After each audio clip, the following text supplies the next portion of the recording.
ఉదయం పూట వేడి వేడి టిఫిన్‌గా సేమియా ఉప్మా ఒకసారి ట్రై చేయండి. చాలా బావుంటుంది.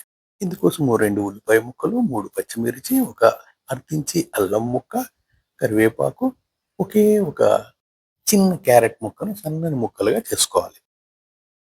ఓ పావు కేజీ సేమియాను కూడా సిద్ధం చేసి పెట్టుకోవాలి.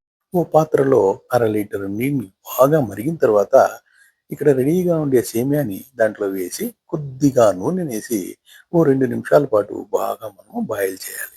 ఇది ఒక 2 నిమిషాలు ఉడికిన తర్వాత దీన్ని మనము ఒక బొరకల గిన్నెలో స్ట్రెయిన్ చేసేసినామంటే దాని తర్వాత దానిపైన చల్ల నీళ్ళను వేసేసి కొద్దిసేపు ఉంచామంటే మనకు పొడి పొడిగా సేమియా రెడీ అయి ఉంటుంది. దీన్ని తీసి మనం ఇప్పుడు పక్కన పెట్టుకోవాలి.